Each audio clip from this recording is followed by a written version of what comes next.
Hello，大家好，我係 Purple。今日我哋講黃家駒，喺佢嘅墓碑上邊寫住咁樣一句話：生命唔在乎得到啲乜嘢，只在乎做過啲乜嘢。搖擺精神，永垂不朽。佢雖然離開咗32年，但係仍然好似一個大哥哥咁，一直陪住喺我哋嘅身邊。每當我哋失意彷徨嘅時候，一聽到佢嘅音樂，就會立即充滿力量。我相信大家嘅粵語歌單入邊唔會冇佢嘅作品嘅。你哋最中意聽佢邊首歌？有咩說話要同佢講？不妨一齊喺評論區度分享一下。黃家駒係華語樂壇最具影響力嘅創作歌手，喺世界上最大嘅視頻平台，歷史點播量前3位嘅粵語歌曲，3首都係家駒創作嘅。光輝歲月排第3，第2位係喜歡你，不過係鄧紫棋翻唱嘅版本。至於第1位，犀利啦！海闊天空以1.5億次嘅點播量排名全球播放量第1。今日我哋就一齊回顧一下佢短暫而傳奇嘅一生。黃家駒喺1962年6月10號出生喺香港一個普通嘅勞工家庭。佢一家7口人住喺深水埗蘇屋村一個30平方米嘅屋入邊。家駒出世前嘅一晚，佢媽咪發夢到有一匹馬喺佢面前飛馳而過。第二日咧，家駒就出世啦。佢就將呢個 BB 起名做家駒，意思就係世有良駒，馳騁千里。黃家駒喺屋企排名第4，上面有一個阿哥，2個家姐。黃家強咧就細佢4歲，佢細個咧都幾百厭嘅，經常帶住細路咧就周街跑，爬下樹啊，捉下雀仔啊咁樣。有時爸爸咧都會打佢嘅。咁究竟家駒幾時開始中意音樂呢？佢喺1988年嘅自傳入邊咧就提到。佢話12、13歲嘅時候，有一日有一位青梅竹馬嘅好朋友咧就問佢一個靈魂嘅問題：家駒，你最中意啲乜嘢？黃家駒話：我最中意運動咯，周街玩咯。嗰個朋友就問佢：你有冇聽歌啊？家駒話：冇喎，聽歌我麻麻地。點知呢位朋友咧就係一個樂隊嘅發燒友嚟嘅，不斷同佢講關於呢個夾 band 嘅好處。咁嗰陣時咧，佢家姐亦都經常會參加 party。咁所以咧，家駒就喺屋企人同埋身邊人嘅影響之下咧，慢慢咧就開始留意音樂嘅潮流。佢當時嘅偶像係大衛寶兒，佢好迷佢噶。佢亦都講啊，以後自己嘅音樂路向咧，都係受大衛寶兒前衛嘅風格影響嘅。咁啊，講到偶像，當然仲有另外一位啦。佢就係英國嘅著名樂隊 Jethro Tull， 佢嘅主音歌手咧叫做 Ian Anderson。好多人都以為家駒嘅英文名叫做 Coma。其實呢個名咧係去日本嘅時候起嘅，方便當地人叫佢。其實佢之前咧有另外一個英文名叫做 Ian Tin， 意思咧就係少年嘅 Ian 咁解。當時夾 band 嗰啲樂友咧都好中意起一啲搞笑嘅名嘅。咁呢個名好明顯咧就係向佢偶像致敬。嗱，呢一位 Ian 咧亦都係非常之犀利嘅，佢擅長咧就係玩長笛同埋硬搖滾結合。咁所以家駒咧其實係識吹呢個長笛嘅。喺沙丘魔女同埋阿拉伯跳舞女郎入邊，吹長笛嘅部分呢，就係由黃家駒自己去吹嘅。17歲嘅時候，黃家駒開始學習吉他。當時佢隔籬屋搬屋，留低咗一支鋪滿塵嘅木吉他。家駒咧就將呢支吉他咧攞咗翻屋企去洗，點知用力過猛，佢用咗10支天拿水去省呢個吉他。咁結果咧個吉他面咧就腐蝕晒。本來咧佢諗住將呢支吉他咧送俾嗰個好朋友嘅，咁但係送唔出手啊嘛，係咪？咁所以咧，只能夠咧就留翻自己去學彈。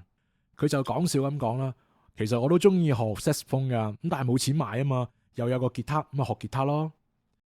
啱啱學嗰陣咧，佢加入咗一支業餘嘅 band 隊。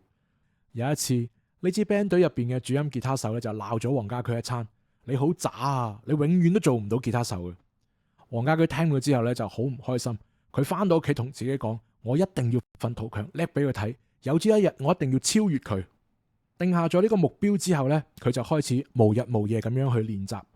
當時佢就喺張台上面咧就放一盆溫水，每次彈吉他彈到手痛嘅時候呢，就會將隻手放喺啲水度咧就舒緩一下，然之後擦乾隻手咧就繼續去彈。日復一日，年復一年，黃家駒好快咧就成為呢個吉他嘅高手。呢個時候亦慢慢形成咗佢對自己音樂嘅理解。1980年嘅8月。家駒經過土瓜灣嘉林琴行嘅老闆介紹，認識咗同樣中意英國搖滾嘅鼓手葉世榮，主音吉他手鄧慧謙同埋低音吉他手李永潮。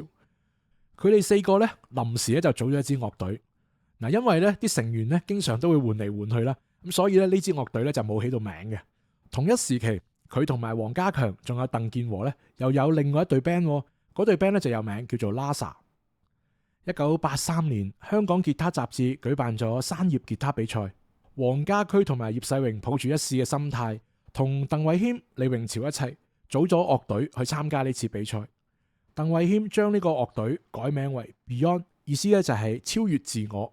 呢個時候 Beyond 樂隊正式成立。咁喺當時咧，大部分嘅參賽選手咧都係翻唱人哋嘅歌嘅，但係黃家駒咧就堅持要原創。佢為呢一次比賽咧寫咗2首歌，分別係《腦部侵襲》同埋《大廈》。Beyond 攞低咗呢一次比賽嘅冠軍。呢一年，黃家駒21歲。呢個冠軍嘅身份咧冇改變到黃家駒嘅生活。嗰陣時佢除咗要夾 band 之外咧，仲做過好多嘢噶。嗱，包括有辦公室嘅助理啦、裝鋁窗、裝五金啦，仲有就係冷氣同埋水電工程嘅維修啦。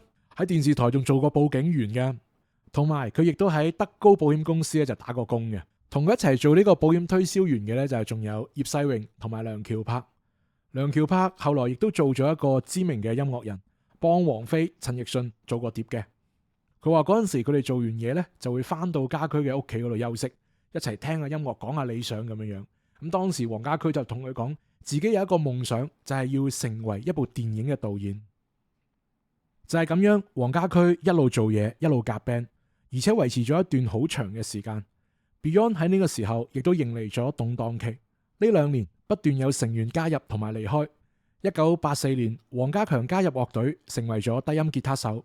1985年，Beyond 自費租低咗明愛禮堂，以地下樂隊嘅身份開咗一場叫做《永遠等待》嘅演唱會。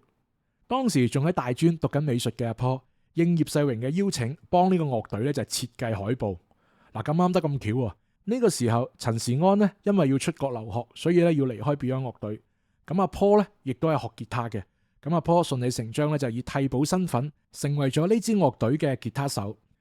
呢場演唱會嘅所有製作，包括海報同埋門票咧，都係由佢哋一手包辦。為咗籌集呢次演唱會嘅資金咧，Beyond 樂隊每一個成員都要打幾份工。佢哋當時嘅月薪只有大概1000蚊，所以咧後邊亦都要向銀行貸款咗16000蚊，先至能夠將呢場演唱會咧順利進行落去。不過 Beyond 嘅心血咧冇換嚟一個好好嘅回報喎，啲觀眾咧聽到一半咧亦都走咗好多人。成場演唱會最後嘅埋數咧仲要蝕咗6000蚊嘅。呢一次演唱會之後咧，佢哋又自費出咗第一張碟。呢一碟嘅碟名叫做《再見理想》，喺當時咧就賣咗2000嘅成績。咁啊，對於地下樂隊嚟講咧，講真係相當之唔錯嘅成績。但係放喺香港樂壇嚟講咧，簡直係不值一提嘅。不過一個新嘅機遇即將要出現。1985年嘅12月，Beyond 擔任小島樂隊嘅演唱會嘉賓。睇呢場 show 嘅仲有佢後來嘅經理人陳建添。睇完佢哋嘅表演之後咧，陳建添就話呢一隊 band 一定會紅啊！於是馬上簽低咗 Beyond 樂隊。佢即刻開始幫佢策劃出第2張專輯《永遠等待》。1986年，前浮世繪成員鍵盤手同埋吉他手劉志遠亦都加入咗 Beyond， 俾樂迷稱為5子時期。1988年3月，Beyond 推出咗專輯《現代舞台》。銷量咧仍然係麻麻地嘅，陳建添咧就落咗最後通牒：如果下一張碟你都唔爆，我就唔會再同你出碟啦。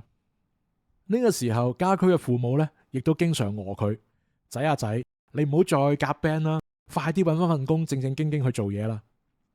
嗰陣時，嗰間位於洗衣街215到217號嘅2樓後座練習室，就成為咗黃家駒得以喘息嘅地方。佢就係喺2樓後座呢一度咧，寫咗無數嘅經典金曲。時至今日，呢度仍然係好多家駒迷嘅打卡聖地。Beyond 樂隊嘅轉機出現喺1988年嘅下半年。嗰一年發生咗2件大事，一件呢就係劉志遠要出國讀書，所以宣布離隊；另一件事呢就係 Beyond 簽約咗新藝寶唱片公司。佢哋以4人嘅形式發行咗專輯《秘密警察》，主打歌曲係《大地》。可能咧，當時家駒就覺得之前啲歌咧似乎都唔算太紅，不如呢首歌試下俾阿 Paul 去唱主唱啦。黃貫中呢就未喺樂隊做過主唱嘅，佢當時拒絕咗。咁但係家駒就同佢講，佢話呢首歌太高音啦，我唱唔到啊，你主唱，我幫你和音。咁啊，家駒嘅音域好廣嘅，其實肯定唱得到呢首歌。但係佢咁講呢，大家就更加容易可以接受呢個事實。由此可見呢，家駒係一個好識為人哋諗同埋顧全大局嘅人。憑借住大地 Beyond 樂隊一炮而紅，攞低咗當年含金量十分之重嘅香港樂壇10大勁歌金曲獎。之後佢哋亦都連續2年順利攞到咗呢個獎項，其餘分別係1989年嘅《真的愛你》同埋90年嘅《光輝歲月》。就喺呢一個時期呢，家駒亦都幫2位如日中天嘅巨星咧寫過歌嘅，分別就係許冠傑嘅《交織千個心》同埋譚詠麟嘅《千金一刻》。秘密警察呢隻碟除咗大地之外呢，仲有一首歌到依家仍然係相當之受歡迎。呢首歌就係《喜歡你》。黃家駒好少寫愛情歌，如果你要佢喺愛情同埋事業入邊做出選擇嘅話呢，佢應該會揀音樂。家駒咧就曾經講過，呢首歌係寫俾佢嘅前度嘅。至於呢首歌寫俾邊個呢，一直都係一個不解之謎。坊間亦都有唔少嘅爭議。喺寫呢首歌之前，佢廣為人知嘅戀情大概有3段。喺佢10幾歲嘅時候，佢曾經有一段長達4年嘅初戀。當時嗰個女朋友咧係佢嘅校友嚟嘅，2個人嘅愛情十分之純樸。但係後來咧，呢個女仔要搬屋，因為黃家駒咧亦都沉迷住呢個音樂，所以咧佢哋係遺憾收場。咁黃家強曾經暗示過呢首歌其實係寫俾佢嘅初戀女朋友嘅。而黃家駒嘅第2任女朋友叫做潘仙麗，佢係一位地下樂隊嘅女主唱。咁當然啦，亦都同家駒一齊夾過 band 嘅。咁佢嘅家姐咧就係陳建添嘅女朋友。佢哋大概喺埋一齊咧就2到3年，咁後來咧因為家駒比較忙啦，所以2個人咧就聚少離多。